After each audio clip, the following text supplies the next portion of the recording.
Bienvenidos a quienes se suman a esta hora a nuestra sintonía.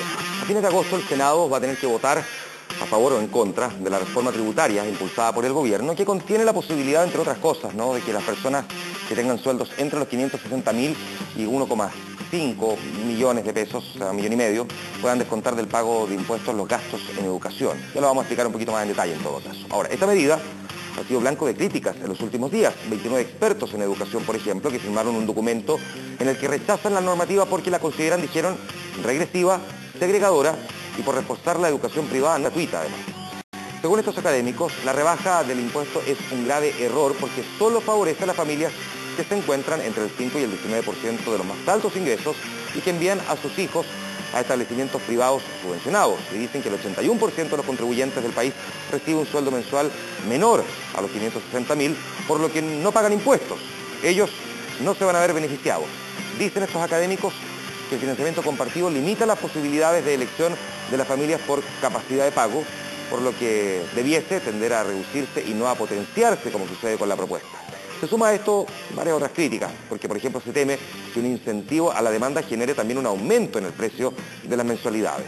Aunque sus defensores dicen que la reforma, tal como está planteada, sí permitiría llegar recursos extras a la educación.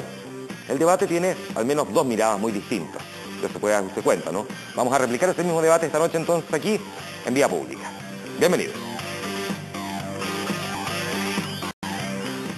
Listo para empezar entonces la conversación. Voy a presentar a quienes nos acompañan en esta oportunidad, en este debate. Está con nosotros don José Ramón Valente, economista y socio de Consul, panelista además de este programa. ¿Cómo está, José Ramón? Muy bien, muchas gracias. Bienvenido, gracias por acompañarnos. Don Alejandro Mico, economista de la Universidad de Chile, ¿cómo le va? Muy bien, gracias. Gracias por acompañarnos nuevamente. Está con nosotros también Manuel Sepúlveda, sociólogo de políticas educativas de Educación 2020. ¿Cómo está, Manuel? Todo bien, ¿cómo estás? Voy a dejar presentado desde ya quien todavía no está sentado aquí, viene camino de Valparaíso, tuvo una jornada bastante agitada durante el día, durante la tarde. Va a estar con nosotros Ernesto Silva, que es el presidente de la Comisión de Hacienda de la Cámara de Diputados. Viene en todo caso en camino, de hecho me dicen que está en maquillaje, así que en cualquier momento lo vamos a tener aquí, sentado como el cuarto integrante de este panel de conversación. Voy a partir contigo, José Ramón, tu mirada sobre la propuesta de reforma tributaria del gobierno. Luego te pregunto a ti, Alejandro, también lo mismo.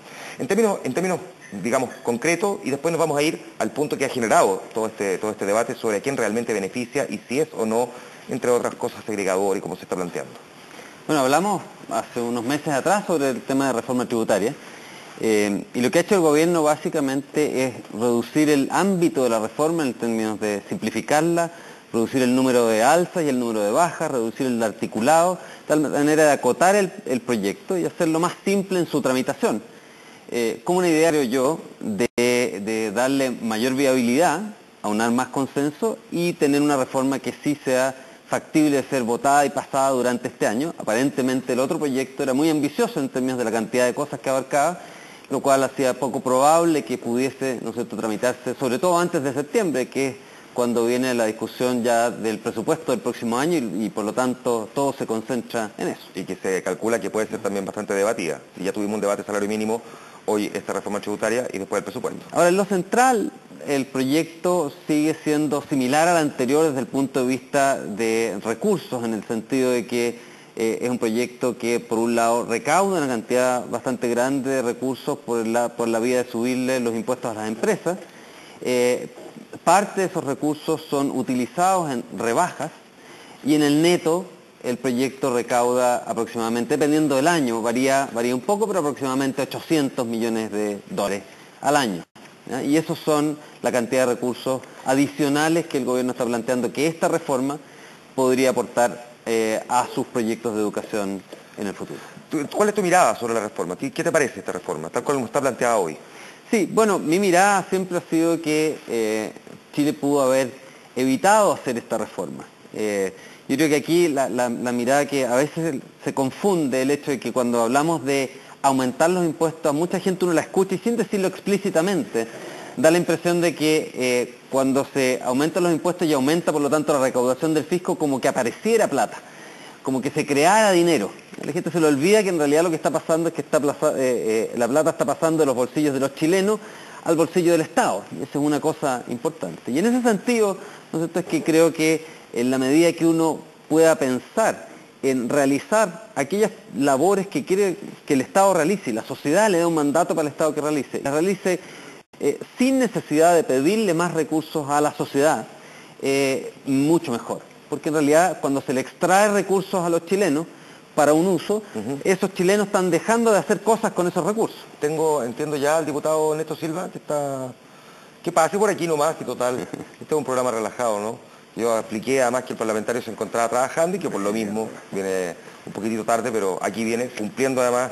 Hola Juan Manuel. Gracias. Hola, ¿cómo le va? Buenas noches. Bienvenido, muchas gracias. Estamos recién empezando la conversación. ¿Va a completar esto entonces? Esto lo voy a completar, y el segundo elemento que a mi juicio genera confusión en esta discusión es que para mitigar eso que te estoy diciendo de que pasan recursos en realidad de unos chilenos hacia el Estado, muchas veces la vocería de aquellos que quieren aumentar impuestos es decir, mire, pero en realidad no se preocupe, porque no es que le vayamos a sacar impuestos a la clase media, no es que le vayamos a sacar impuestos a los trabajadores, vamos a recaudar de los ricos, y de los ricos se la pasamos al Estado, y el Estado esa plata se la pasa a los pobres. Y con eso entonces le damos un velo, ¿no es cierto?, de legitimidad a estos aumentos de impuestos. Pero eso es, yo diría que a estas alturas es casi, ¿no es cierto?, como decirle a los niños que las guaguas vienen de París en una cigüeña, digamos, en el sentido que todos sabemos que la economía es bastante más compleja que esa, que cuando se sube el impuesto a las empresas están compitiendo en mercados internacionales y si pueden van a subir los precios a las personas y las personas por lo tanto van a terminar pagando parte de ese impuesto.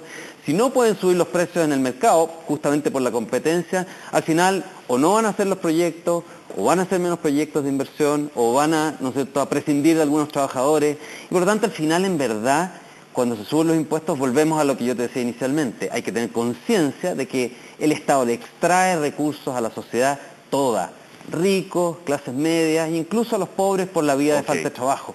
¿Ya? Y en ese sentido es que hay que ser tremendamente exigente con el uso de esos recursos. Y por eso es que yo creo que hay, como sociedad, como chilenos, todos debemos ser exigentes. Y en ese sentido plantear reformas como esta, y ahí completo la pregunta que me hiciste, en que es acotada, creo que es razonable, aunque a mí, desde un punto de partida, como te insisto, me habría gustado, nosotros probablemente que esta reforma ni siquiera se hubiese planteado, porque creo que es posible, con los recursos con que hoy día cuenta el Estado, más lo que va a contar en el futuro, dar cuenta de las necesidades que hay en educación y en muchas otras áreas en el sector público. Alejandro Mico, tengo la idea, además que esta reforma no le gusta a nadie, por razones muy distintas, digamos, pero que tiene muy pocos adeptos finalmente.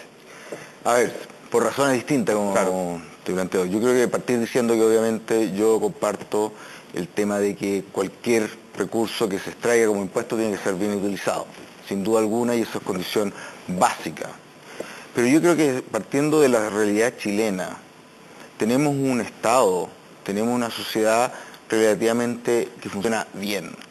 En términos internacionales, nuestro Estado es bastante eficiente para nuestro nivel de desarrollo. Por lo tanto, ese temor, que es muy válido, creo que en el caso chileno está muy aminorado. Segundo tema que creo que es muy importante analizar es que estamos en un estado de desarrollo donde las demandas sociales han ido cambiando. Y esto es un tema que creo que no es algo que lo ha visto solamente la oposición, sino que también el gobierno, en términos de que han habido una serie de demandas de la ciudadanía por mejorar ciertas características de nuestra sociedad. Una de ellas es el tema de la desigualdad, que se ha visto muy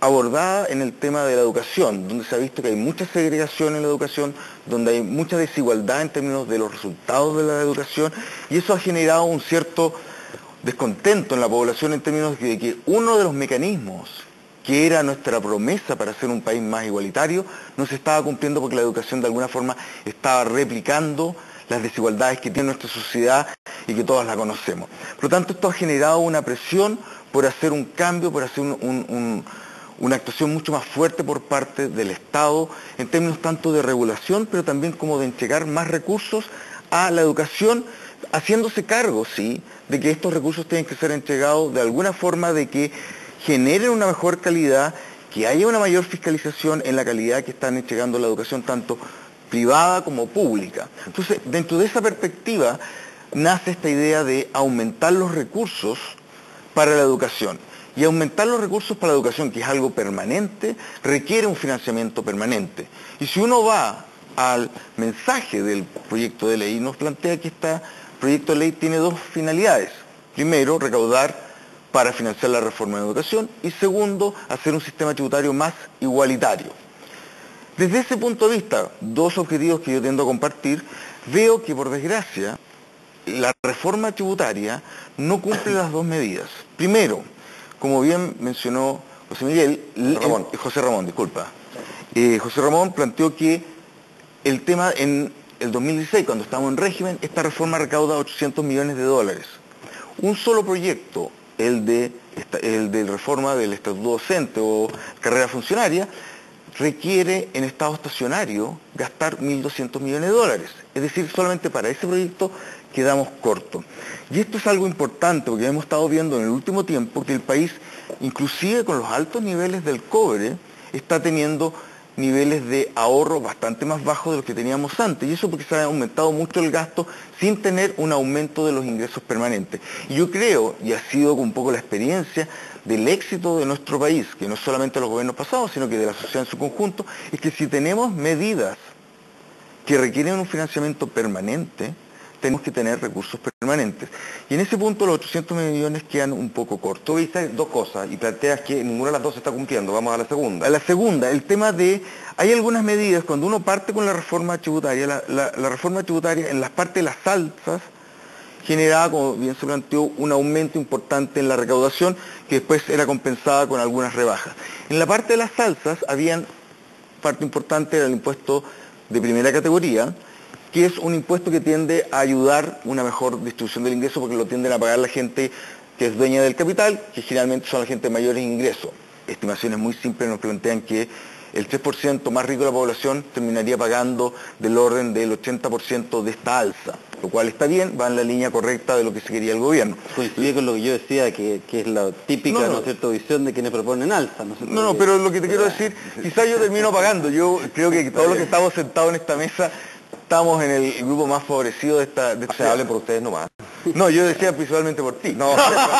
Yo estaba sacando el promedio contigo. Supieran. No, pero mi punto aquí es decir, por ese lado está bien. Las medidas anti-ilusión, que yo creo que eran unas propuestas que iban en la dirección correcta, porque se estaban abordando en forma correcta temas de la ilusión tributaria de tal forma que las rentas del capital terminasen pagando un impuesto parecido a lo que son las rentas del trabajo. Perfecto. El problema que veo es que en las últimas modificaciones que ha hecho el gobierno, retiró algunas medidas que creo que van en la dirección correcta, los aranceles, los sacó la rebaja en arancel que se habían planteado, 500 millones de dólares, pero retiró algunas medidas importantes contra la ilusión tributaria, del orden de 500 millones de dólares, que por desgracia eran medidas que iban a terminar pagando principalmente la gente de mayores ingresos. Por lo tanto, al retirarla, tú vuelves esta reforma tributaria más regresiva. Eso unido a la rebaja del impuesto de segunda categoría y al tema en educación, hace que la reforma en el neto tienda a ser levemente regresiva en su conjunto. Voy ahora, por lo tanto, a preguntarles la visión que tienen ustedes en Educación 2020 sobre este punto que toca aquí Alejandro Mico. Manuel, porque estos 29 académicos que firman esta declaración plantean efectivamente que es muy segregadora esta reforma. ¿Por qué exactamente? Por un componente que tiene en este descuento tributario para el pago en la matrícula y en la colegiatura en la educación particular. Cuando uno quiere avanzar hacia un sistema que sea más inclusivo, que sea más solidario y que obviamente disminuya la terrible segregación social que hoy día posee el sistema, lo que uno tendería a pensar es que tiene que avanzar justamente en esa dirección. Un componente súper importante que ayuda a fomentar esta segregación dentro de nuestro sistema educativo es justamente el financiamiento compartido. Por lo que nosotros proponemos que este financiamiento compartido vaya disminuyendo a medida que uno aumente la subvención por alumno en la educación regular. Bueno, aquí lo que se hace en el fondo entonces justamente afianzar este financiamiento compartido, porque lo que tú estás haciendo es descontarle a los padres y apoderados que pagan por la colegiatura, entonces obviamente va en la dirección contraria. ¿Y cuáles son las consecuencias de este tema? Bueno, primer punto, tú tienes aquí a un grupo al que estás privilegiando y a otro que no. Del grupo pequeño que estás descontando tributos, algunos tienen a su hijo en colegios particulares subvencionados con copago y otros lo tienen en colegios municipales o colegios particulares subvencionados sin copagos. Para ellos no hay beneficio. Entonces aquí ya está haciendo una primera discriminación. Estás fomentando el financiamiento compartido, con eso estás fomentando la segregación, estás ayudando a que siga siendo segregado el sistema. Porque, perdón, al paréntesis ya lo vamos a ver un ratito más, el financiamiento compartido no le gusta para nada a los académicos de Educación 2020, lo han planteado derechamente. No nos gusta para nada, creemos que, porque justamente, o sea, lo que hace es que produce segregación y lamentablemente lo que dice la estadística, lo que dicen las investigaciones, es que no ayuda a calidad. ¿Y qué es lo que le gusta? ¿Puedo hacer una pregunta Por o tú supuesto. solamente No, tienes pero reservado si no seas irónico conmigo, no me haga bullying, privilegio? José Ramón Valente, por favor. No, me quiero saber qué es lo que sí le gusta a Educación 2020. Yo después voy a Obvio. discrepar con lo que tú acabas de plantear, pero me gustaría saber, digamos, Nosotros qué es lo creemos que la qué es lo educación que sí le gusta, digamos. Nosotros creemos que la educación obligatoria y la educación escolar debiese ser gratuita para Ya. justamente avanzar en un sistema mucho más integrado y no ser el país con el sistema más segregado del mundo. Por lo tanto, lo que uno esperaría entonces es que estos mismos recursos pudiesen ser entregados de otra manera. Si uno lo que quiere es aliviar lo que están entregando los padres vía pago en los colegios, entonces ¿por qué uno simplemente no hace ir disminuyendo este valor del copago, entregando mayores recursos directamente? ¿Por qué se tiene que dar esta vuelta haciendo este descuento? Lo que hace uno justamente es termina consolidando este sistema de financiamiento compartido que tanto daño le hace a nuestro sistema educativo. Ahora, porque estos mismos académicos le han hecho llegar a diputados esta opinión a varios congresistas, haciéndoles sentir, digamos, que ellos consideran es una reforma segregadora. Desde el punto de vista, le pregunto a usted primero como presidente de la Comisión de Hacienda, pero también le pregunto desde el punto de vista legislativo, su opinión personal, ¿comparte esa mirada? A ver, primero pedir disculpas por el atraso, que estábamos en comisión, Juan Manuel, y efectivamente Educación 2020 ha hecho saber su posición. De hecho, a nosotros nos llegan, yo te diría, unos 100 o 200 correos al día, todos prácticamente iguales, haciendo ver este punto. Y yo en la mayoría de los temas con Educación 2020 he coincidido, pero me ha llamado la atención que han hecho como esto un tema ideológico. Y que tiene que ver, a juicio mío, mucho más con la libertad de elegir, porque en el fondo una cosa es mirar una medida en particular, Juan Manuel, que es este crédito en educación, que yo creo que hay que discutirlo. Pero la educación y los cambios en la educación en Chile no se acaban en este crédito. Acá han habido cualquier cantidad de otros cambios que están hoy día en discusión. O sea, hay 12 proyectos de ley que involucran de distinta manera la educación pública y la educación municipal. Si preocupa la calidad de la educación municipal, hagamos un esfuerzo juntos por arreglarla.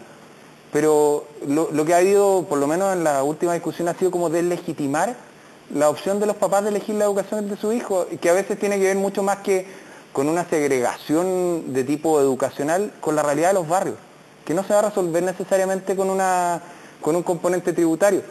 Yo creo que si además la educación pública se ha ido deteriorando y ha ido perdiendo y perdiendo alumnos, los papás están diciendo algo. Se ha planteado también sobre este punto, Juan Manuel, que esta es una reforma que beneficia a los ricos y va en el tramo de las familias que tienen ingresos entre 500.000 y 1,5 millones. Yo creo que la gente que lo está viendo en la casa y que hace un esfuerzo por tener un hijo en educación particular subvencionada, que quizás no es el puntaje de CIMSE el indicador que más utiliza, porque le preocupan otros elementos también, considera que su opción es válida y no creo que estemos hablando de familias que se sientan ricas. Entonces, a mí me parece que en un componente donde en el gobierno de la presidenta Bachelet los recursos de educación aumentaron en 1.000 millones, en este gobierno han aumentado en 3.000 millones de manera permanente. Y no soy un convencido de que más plata es mejor para un sistema, porque estoy convencido, y ahí difiero de Alejandro, de que todavía queda un espacio enorme para mejorar en eficiencia el gasto público en Chile. O sea, a nosotros en la UDI a muchos no nos gustó esta reforma tributaria, y menos que se hablara de reforma tributaria sin modernización del Estado de la mano. Pero ya estamos en esto y hay que tratar de avanzar. Entonces, yo aquí, en el caso de 2020, me ha llamado la atención que una organización que es de la sociedad civil, ha sido como el gran, no sé cuál sería el término, pero el más estatista de los estatistas, para tratar de cuidar del Estado, cuando hay otras formas de ayudar a la familia a desarrollar su educación. ¿A usted no le parece que sea segregadora como si lo plantean estos académicos? Sí, pero no, de hecho encuentro que tiene componentes de segregación, pero no creo que sea la culpa de esta medida. Creo que tiene que ver con la realidad de los barrios, y de hecho en la UDI a nosotros lo que nos gustaría es ampliarla. Lo que nos gustaría es que ojalá los papás de educación municipalizada, que sí pueden usarlo en caso de media que tiene financiamiento compartido, lo pudieran usar para otros fines también, Juan Manuel. Por ejemplo, la cuota que pagan los papás por el centro de padres en los colegios municipalizados, se pudiera extender más. Pero eso depende también de la capacidad de ir destinando recursos a ciertos proyectos. Pero una cosa distinta es que parezca mala una iniciativa que valía la decisión de la familia. Nosotros nos vamos a jugar por esto porque nos parece bien la libertad de elegir, porque legitimamos que los papás elijan la educación como lo han ido haciendo, y creemos que es una buena opción que obviamente si fuera la única y no hubiera una cobertura, un aumento violento de la cobertura preescolar, que no hubiera un aumento de la subvención escolar preferencial como la está viendo, que va a llegar a la media en un tiempo más en la educación pública, si no hubiera mejora en la gestión escolar, Juan Manuel, como en la lógica de decir que un porcentaje de los profesores que no tengan buen desempeño pueden ser removidos por resultados. Si no tuviéramos otro conjunto de medidas, como un proyecto de municipalización, que tenemos que debatirlo. Si no tuviéramos presentado el proyecto de carrera docente, yo entendería que 2020 hiciera de esta su lucha ideológica, pero creo que nos falta un contexto más amplio y por eso nosotros lo apoyamos. Porque es verdad también, Manuel, sí, que una de las críticas que se le ha hecho a esta declaración es que tiene un componente ideológico. Yo creo que en la educación sean muchos componentes ideológicos y salen a la palestra obviamente, pero aquí nosotros no estamos necesariamente por un componente ideológico, nosotros defendemos la educación pública porque creemos que tiene una responsabilidad especial. ¿Y la privada? ¿Y la particular subvencionada? ¿Y la de las familias? Obviamente, defendemos la educación y queremos mejorar la calidad de la educación. Por eso tengo varios puntos para rebatir y ahí me agarro de uno de inmediato, que tú mencionabas el tema de la baja calidad de la educación pública.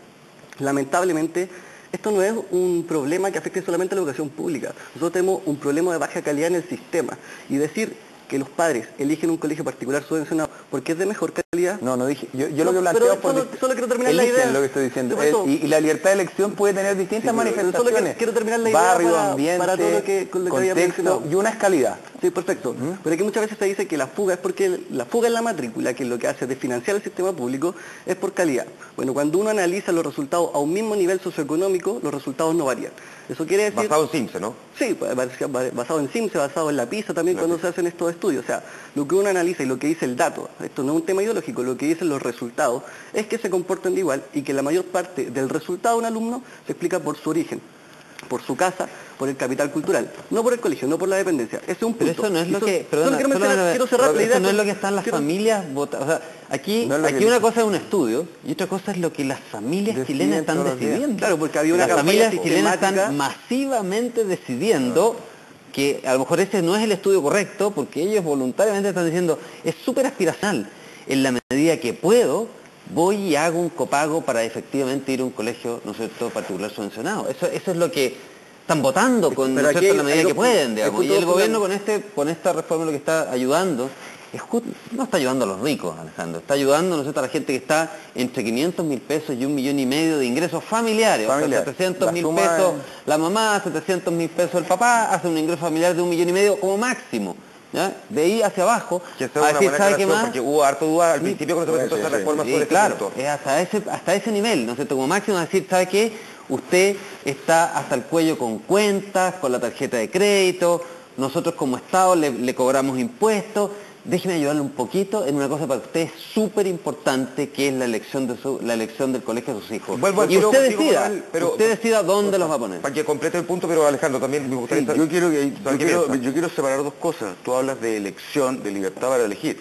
Yo no creo que el tema de la elección venga con el pago, porque yo perfectamente puedo creer, y así lo creo, que deberían tener algunos colegios que tengan alguna motivación, puede ser religiosa, pero el punto que se está discutiendo acá, sí que por un tema de pago de una persona, tú vas a ayudar a segregar la sociedad en términos de que la gente con mayor ingreso se vaya a una escuela vis-a-vis a otra escuela donde están los más pobres. Y aquí el tema es más grave de lo que tú mencionas, los barrios. Los estudios muestran que la segregación en los colegios es mayor que la segregación en los barrios. Por lo tanto, estamos más que reproduciendo la segregación de nuestra sociedad, que ya es muy segregada y que estoy completamente de acuerdo. Con esta medida no la vamos a solucionar. Pero el punto es no favorecer con este tipo de medidas, seguir separando las avenidas de integración de nuestro país. Y aquí un tema importante en muchas partes, inclusive en los Estados Unidos, por ejemplo en la educación que es pagada por el Estado, no se permite el copago de alguna forma para tratar de evitar el aumento de la segregación, y es un tema que hoy día está en boga no solamente en Chile, sino que en otras partes, porque se ha demostrado que un sistema escolar integrado ayuda a que posteriormente uno tenga una sociedad más integrada. Que ese ha sido un tema que siempre ha planteado muy... Perdón, diputado Manuel, y vuelvo contigo, José Ramón. Es muy menor. Yo encuentro legítimo que 2020 tome una posición ideológica en este tema, si quiere tomarlo. Y decir, por ejemplo, nosotros vamos por la educación pública. Nosotros en general lo que estamos por la educación de los niños.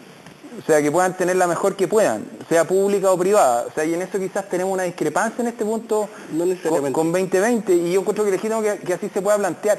Lo que sí yo también, un poco lo que dice Alejandro, que ha participado en la Comisión de Hacienda, aquí los argumentos han sido raros, Juan Manuel, porque realmente te dicen, esta medida es lo más atroz del mundo porque es muy segregadora y va a segregar todo. y al mismo tiempo te argumentan que son muy pocos los beneficiarios, para tratar de legitimarla. Entonces, en el fondo, yo encuentro que la argumentación más ideológica ha ido dejando lado lo práctico, que aquí tiene que ver con que hay muchas familias que van a estar apoyadas por esto, de decirles, ¿sabe qué más? Si usted destina una parte de su presupuesto de educación... ¿Son pocas? Son cerca de 500.000 las que yo he calculado, los niños que están en los dos primeros... 500.000. 500.000 los niños que están en los dos primeros. De acuerdo a la presentación del ministro de Hacienda, son 500.000. Sí, y por lo tanto, desde ese punto de vista, si uno toma esta medida, más otras medidas que van a la educación pública, más entender esto que es una primer componente de introducir una tributación basada en el gasto, no en el ingreso de las familias, que a mí me parece no lo hemos discutido mucho y que han habido otros temas antes, a través de los dividendos y a través de otras medidas, me parece que deberá llevarnos a una discusión menos ideologizada en eso y también más práctica y concreta. La gente en la casa no creo que piense que entre 500.000 y 1,5 millones es alguien rico y que se le reconozca por hasta 100.000 pesos de deducir de impuesto al año, por llevar a su niño al colegio que quiere, no puede ser una cuestión que le haga mal. Ok, Manuel. Sí, varios puntos. Bueno, lo que uno dice de alguien rico, lamentablemente en nuestro país tan segregado, socialmente también, obvio, esto no resuelve la segregación del país, pero uno entiende que en la educación uno debería empezar a cambiar estas cuestiones. Pero es tan segregado que prácticamente el 80% de las personas que hoy día están pagando el tributo no alcanzan a tener beneficio porque simplemente no les da para recibir, porque sus ingresos son inferiores a estos 500.000 pesos en donde se empiezan a descontar. Entonces, para que entendamos cuál es el nivel de desigualdad en nuestro país, solo como un dato. Ahora, en el tema de la libertad de Pero es elección... más bien pobre que segregado en ese ejemplo que No, está dando tú, digamos, ¿no? Claro, pero lo cual sabemos solo quiero terminar la estamos idea en una porque etapa de desarrollo. estaba esperando para hablar de un punto que me parece súper importante, en el tema de la libertad de elección. Nosotros estamos obviamente muy de acuerdo en que la familia tenga la capacidad y la posibilidad de elegir, pero nosotros creemos que justamente consolidar este sistema de financiamiento compartido lo que hace es reducir la capacidad de elección, porque una familia que no tiene para pagar los 20.000 pesos simplemente no puede optar por el colegio que le cobra 20.000 pesos. Si los colegios fuesen todos gratuitos, entonces sí habría capacidad de elección. Y es perfecto la posibilidad de que se decida por un proyecto de determinada ideología, religión, nos parece que esta combinación de lo público con lo privado es una combinación que se tiene que dar. En fin, nosotros no estamos en contra de los colegios particulares subvencionados, pero lo que nos parece fundamental es que exista en toda comuna del país una oferta pública que asegure una calidad, que ponga el piso de calidad en ese territorio. Eso hoy día no se está dando porque hay un trato especial al sistema particular. Y el problema es que no se comportan de manera distinta. Si ese es el tema fundamental, si el sistema particular subvencionado estuviese haciéndolo bien, estuviese teniendo muy buenos resultados, uno entendería que tiene que resolver los problemas en la educación municipal. Pero lamentablemente los problemas son transversales, los problemas de calidad son transversales a todo el sistema. Por eso nosotros también estamos de acuerdo y no tenemos una distancia en ese tema. Me gustaría a mí ver, nosotros estamos de acuerdo, condenando las tomas de estos días. Lo hemos hecho. Hoy en día nosotros hemos dicho que las tomas y los paros no ayudan en el salvataje de la educación pública, no ayudan a reposicionar la educación pública. Por eso no nos parece, y estamos en contra, pero tampoco nos parece que desde el gobierno se realicen medidas una tras otra, paulatinas, que afectan a la educación pública. Un ejemplo, la carrera docente, que es un problema, el estatuto docente que ha tenido hartos problemas, pero que no explica todos los problemas del sector municipal. Evidente. Y lamentablemente en el proyecto todas las exigencias se le presentan al sector municipal, pero los recursos se le entregan de la misma manera tanto al sector particular subvencionado como al sector municipal. Por lo tanto, está entregando más recursos sin un gasto asociado. Voy a ir a ese punto, Manuel, porque debo ir a la pausa comercial, pero lo voy a dejar planteado esto. Me gustaría también la mirada a ustedes dos. ¿No puede haber aquí algún tipo de incentivo para que se suban las matrículas finalmente? Si es que al final del día le están diciendo al padre que le van a devolver al cabo de un año, no sé, le inventa hasta 200.000 pesos, y que al año siguiente las matrículas suben un poco, porque en la práctica... Hasta 100.000 pesos, perdón. Pero que en la práctica eso pueda generar algún incentivo. Lo planteo, lo vemos a la vuelta porque tenemos que hacer la primera pausa en vía pública. Volvemos al tiro.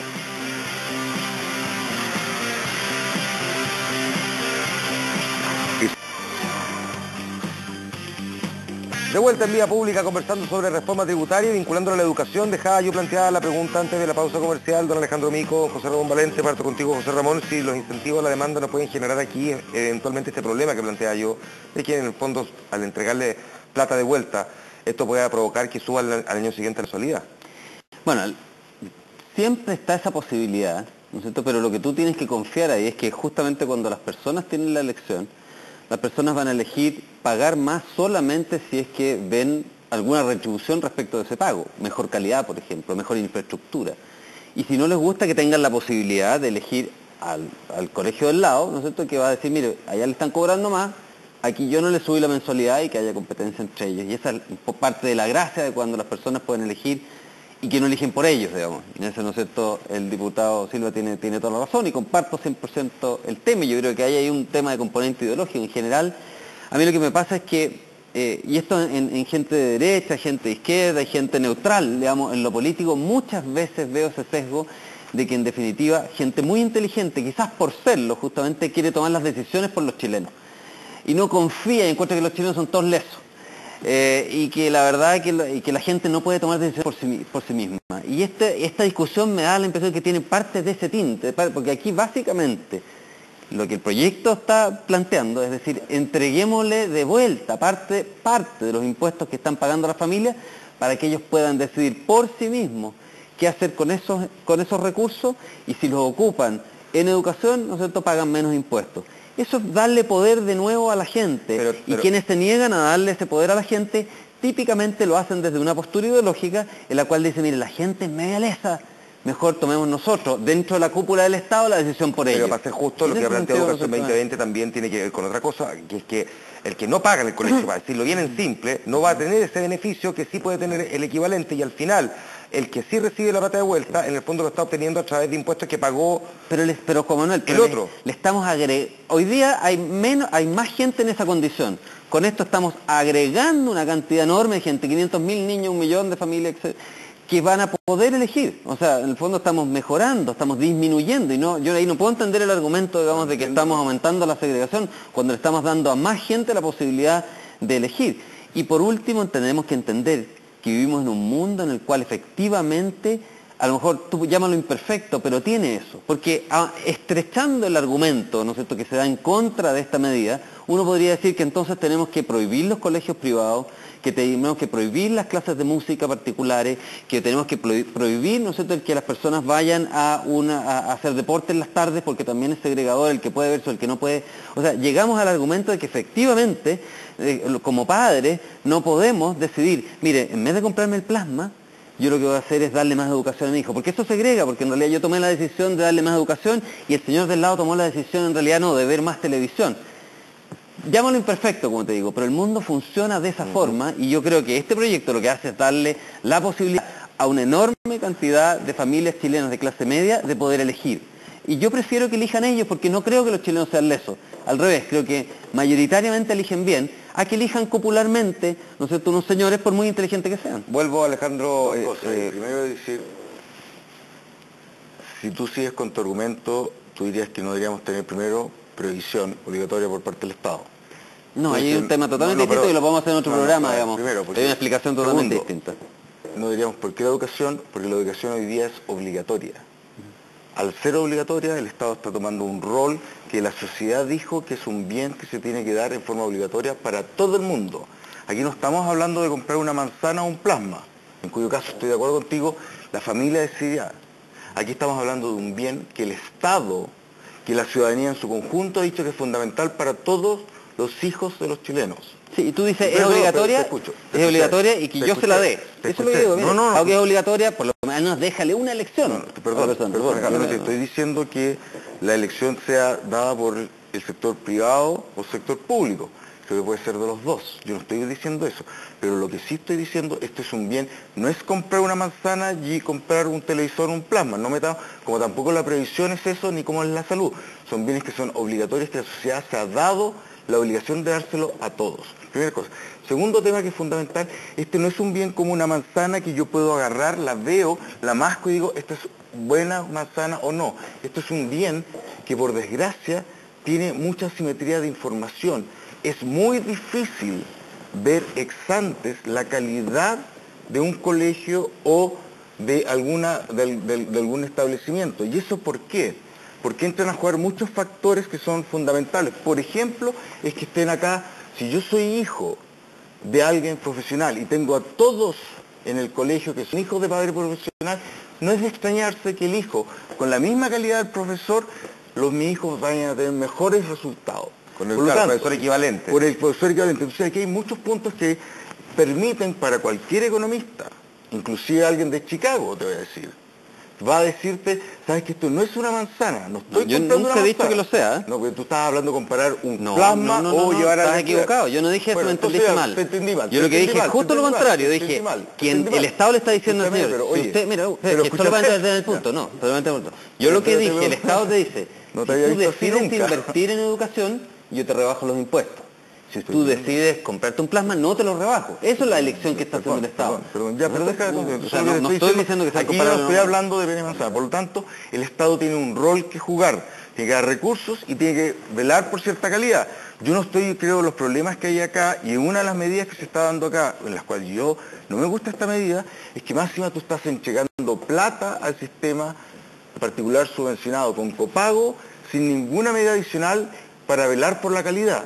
¿Cuál es el problema que se genera?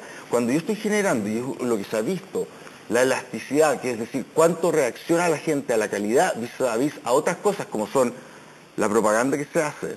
Tenemos el caso más grotesco, el de las universidades privadas, donde tienen un gasto en propaganda que no informa nada, muy alto. ¿Eso qué te está diciendo?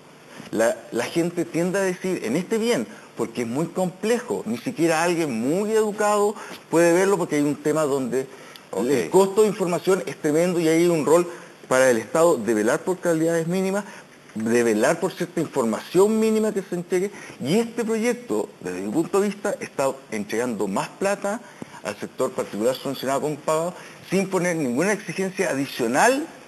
Y yo pongo otro tema aquí. Hay puntos que este gobierno no ha hecho, que son, por ejemplo, la Agencia de Calidad de la Educación. Un tema que está ahí hace Ya, te propongo que hace esto lo toquemos Manuel. un segundo más porque aquí ha sido pasado. Dos cosas que yo quisiera comentar, Juan Manuel, también para que la gente A ver. tenga perspectiva. Llevamos 42 minutos de programa dedicado al crédito en educación, que son 105 millones de dólares más o menos. La reforma recauda 1.000 para destinarlos a la educación principalmente pública. Entonces, yo quiero que también la gente de la casa pueda tener la perspectiva de cuán ideologizado está este debate cuando centramos toda la parte en este punto. Y también decir y poder contar que este proyecto, el rechazo que ha tenido no es solamente el crédito en educación. La Concertación rechazó todas las rebajas que estaban. Rechazó la rebaja del impuesto a las personas en los distintos tramos que estaban.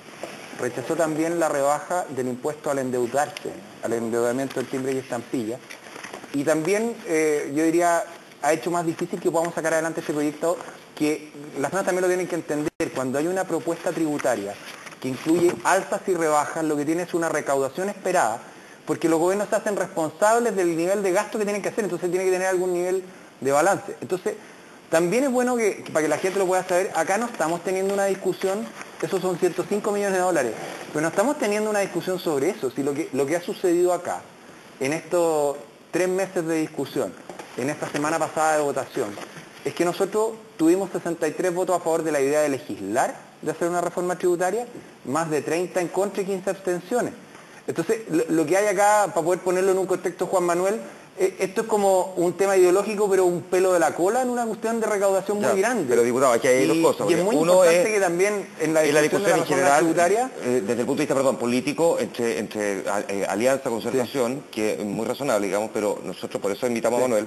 Nos parecía que este punto en particular es importante. Es importante para poder contextualizarlo. Y tengo una duda de por qué se le da un componente negativo al que un debate tenga ideologías de por medio. Si no, al contrario, ¿cuál es el problema, digamos? Si la ideología, o sea, cuando la ideología más encima es conocida, uno sabe más o menos hacia dónde van a estar las posturas y el debate. O sea, lo que uno agradecería es que siempre los debates tengan ideologías detrás, porque cuando no las hay, el problema es que uno no sabe para dónde puede llegar la cosa. Juan Manuel, una diferencia creo es tener ideas y otra es estar preso de una ideología. Y en eso yo creo que ha sido muy legítimo que en este debate hayan habido ideas. Yo, por ejemplo, planteé desde el día 1 que creía y teníamos idea que Chile tenía otra forma de abordar la reforma educacional. Pero una vez que estaba planteada nos convocamos a debatirla y a tratar de construir algo positivo. Creo que legítimamente distintas visiones políticas, la Concertación, 2020, tienen miradas, ideas sobre los temas. Lo que pasa es que en esto yo planteo ya hay una toma ideologizada, digamos, de un punto, porque no mira el resto. Estos 105 millones de dólares han sido la batalla campal cuando una reforma recauda 1.000 o 800, como va a decir Alejandro, para destinarlo a la educación pública. Entonces, en el fondo, siento que se ha perdido la perspectiva en un debate que va mucho más allá de un instrumento puntual en la reforma. Sí, porque ahí el diputado tiene un punto, Manuel, porque queda la idea de que incluso hoy día el movimiento estudiantil estaría dispuesto, y no solamente el movimiento estudiantil, sino que parte de la concertación, a rechazar todo. No es que estén dispuestos, eso es lo que han hecho. Por ese punto. No es un tema de disposición. No me atrevería a garantizarlo Ya. desde el punto de vista de la concertación, no, porque no puedo hablar en nombre de ellos ni en nombre del movimiento estudiantil, pero sí da la idea de que estarían dispuestos a sacrificar todo solo por esta batalla.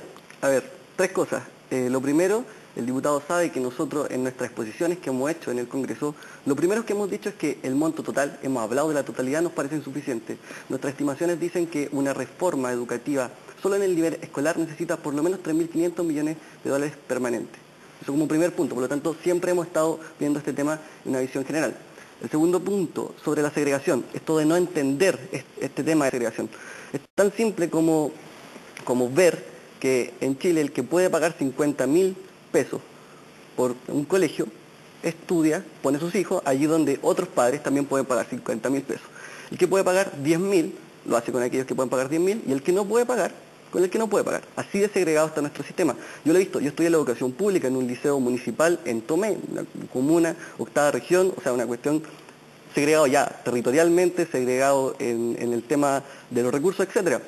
Cuando uno compara esa forma, ese liceo, con un colegio donde puede haber ido a dar una charla a raíz del movimiento estudiantil, uno analiza que es completamente distinta las personas que se encuentran ahí. Si ni siquiera la calidad, no hablemos de eso, hablemos del tipo de personas. Estamos en un sistema que es el más segregado del mundo, es un punto. Y lo último, si lo que uno busca, si el propósito de este descuento tributario es permitir que los padres elijan, es permitir que alivianar esta carga, este pago que iba, mi pregunta es, ¿por qué esto no se hace disminuyendo el financiamiento compartido? Que uno entiende va a permitir que exista menor segregación. El diputado lo dijo, entiende que el financiamiento compartido tiene un componente segregador, que así lo indican todos los estudios, que lo indica la evidencia empírica. Entonces, ¿por qué uno se tiene que dar esta vuelta, esperar que el padre pague y luego descontarle los recursos? ¿Por qué seguimos profundizando la segregación si es que lo que podemos hacer es ocupar estos mismos recursos, estos 100 millones de dólares, en disminuir el financiamiento compartido, en ir disminuyéndolo y eliminándolo progresivamente? ¿Por qué? Si sabemos que esta medida puede tener consecuencias nefastas para nuestro sistema. Y esto no solo afecta al sistema municipal o al particular subvencionado de los niveles más bajos. La segregación es un sistema, es un modelo que afecta a toda la calidad del sistema. Tengo dejar planteado un par de preguntas, pero me gustaría saber según su olfato político, diputado, por dónde va a transitar esta discusión cuando lleguemos a finales de agosto, y a ustedes me gustaría preguntarle qué alternativas plantearía versus esta reforma propuesta por el gobierno, porque voy a volver solo al principio, da la idea de que por distintas razones esta reforma no le gusta a nadie, nadie se siente realmente conforme con ella. Ni siquiera tengo la idea, hasta en la moneda están conformes con, esa es la idea por lo menos que se genera, por lo menos cómo se ha llevado adelante esta discusión desde el punto de vista político. Dejo planteado este punto porque de vuelta en vía pública, minutos finales para seguir conversando sobre reforma tributaria. Su olfato político, diputado, que nunca falla. ¿Cómo cree usted que va a venir la cosa con las reformas tributarias a fines de agosto? A ver, yo creo que en la comisión, en el Senado va a pasar lo mismo que en la Cámara, que es que la concertación va a votar en contra de todas las rebajas.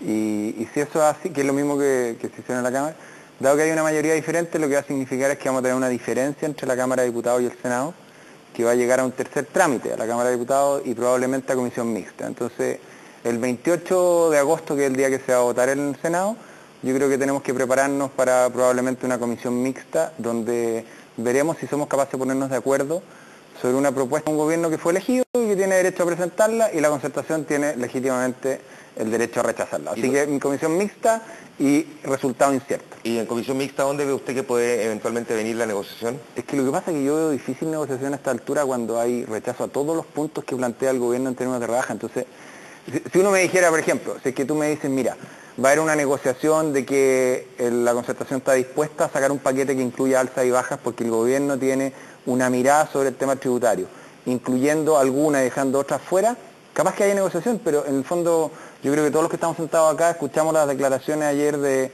Camilo Escalona, Eduardo Frei, no me acuerdo, creo que Ricardo Lagos Bell, Jimena Rincón, que eran puros no. Entonces, a tu pregunta de mi olfato político de negociación, veo re poca, porque la negociación requiere un mínimo de disposición. Y no hay disposición. Y yo no veo esa disposición. Yo quisiera hacer aquí un el punto político. No, más el punto, yo participé aquí en la comisión de la oposición, así que tengo algunos contactos con alguna gente que ha estado viendo la oposición. Obviamente yo soy un técnico, los que votan, los elegidos son ellos, pero Recordar que hubo un trabajo donde se evaluó también su idea de cómo debiese ser la reforma tributaria. Que se plantea que debe ser escalonada, en fin. Mi punto aquí es que tampoco había mucho acercamiento por parte del gobierno, en términos de que no se vio mucho acercamiento en la postura, en las modificaciones que se hicieron. Yo creo que las modificaciones que se hicieron entre la primera y la segunda propuesta del gobierno... ¿Nos va a dar el triunfo, nos va a decir que fue el triunfo de la UDI? No, yo lo único que digo es que logró ordenar y tuvo contactos, conversaciones con gente solamente del bloque, porque no hubieron conversaciones con el resto de la oposición, que yo ya he sabido, obviamente yo no sé, pero a mí la verdad que he tenido conversaciones con la gente, por lo tanto, el tema de si hay disposición o no hay disposición, sería un poco más cauto, diputado. Yo creo que no ha habido mucho acercamiento por parte del gobierno. Yo creo que hay unas posibilidades de seguir avanzando. Aquí hay temas que se plantearon desde un momento que creo que era un avance. Se hablaron, por ejemplo, algunas medidas de rebaja, el rebaja de segunda categoría para las personas que no había devolución, era una buena medida que yo creo que nadie va a votar en contra. Hay otros temas de las alzas que nos se parecían que eran buenas medidas. Ustedes mismos lograron tomar algunos de los puntos que se había planteado, por ejemplo, el tema de los aranceles, que no era necesario ahora, y lo hicieron sacando otras partes. Ahora, yo creo que hay un espacio para avanzar en conversaciones. Yo creo que este es un tema que, por desgracia, no se va a cerrar en esta reforma, porque hay muchos temas sobre la mesa y va a entrar a ser un debate de las campañas presidenciales. Yo creo que es importante, sí, avanzar ahora y no dejar todo para el momento de las campañas. Ojalá se nos va el tiempo y es un buen punto ese. Ojalá eso se dé, que podamos votar esto, ojalá para la ley de presupuesto, y que enfrentemos ideas en el Chile que queremos en la elección presidencial del próximo año, en 2 años más, en 10 años más, porque obviamente las diferencias son muy profundas. Segundo que nos queda, Manuel y José Manuel. Sí, solo reforzar la pregunta que hice anteriormente, que este tema, se habla de la ideología, si la evidencia indica que uno puede otorgar el mismo beneficio, no segregando el sistema, ¿por qué no se otorga? Si 30 expertos, los más importantes expertos en educación del país, dicen que esta medida es perjudicial para el sistema, ¿por qué? Si se puede cumplir con el mismo objetivo, no se hace de otra manera. Eso está puesto en la página de Educación 2020 para quienes quieran leer este documento. José Ramón, ¿alguna cosa que agregar a esta parte final del...? No, te habías preguntado qué echaba de menos uno en esta reforma, y yo te puedo decir que en mi caso yo echo de menos, yo estoy convencido que al final la pobreza de los países se soluciona con riqueza, y la riqueza se genera, digamos, con oportunidades de trabajo y de progreso. Y en ese sentido, el ahorro es un componente súper relevante y que me parece que pudo haber estado más presente. Incentivos al ahorro de las personas para financiar la educación, creo que pudo haber sido parte del paquete. Y también, como lo dije en otras oportunidades, el hecho de que las nuevas generaciones se hagan cargo de que el final, esta generación está haciendo un esfuerzo por ellos. Perfecto. Y que va a ser, ¿no es cierto?, en beneficio de ellos, y en ese sentido a lo mejor un componente de deuda en el financiamiento de la educación me habría parecido atractivo, digamos, y no solamente de alzas de impuestos. Don José Ramón Valente, muchas gracias por haber venido. Don Alejandro Mico, como siempre, un placer. Manuel, muchas gracias también. Diputado, muchas gracias. Se vino corriendo y por allá se va corriendo. Y se baja, mucha pega, mucha pega. Después dicen que los parlamentarios no trabajan. Esta es la comprobación de lo contrario. Muchas gracias, diputado, por estar aquí. Gracias. Nos vamos, nos juntamos mañana. Hay programa mañana. Durante el miércoles feriado, el martes de la noche vamos a estar debatiendo con panelistas sobre distintos temas de la actualidad de la última semana. Sigue Cristian Pino con ustedes durante la noche. Que estén bien. Chao.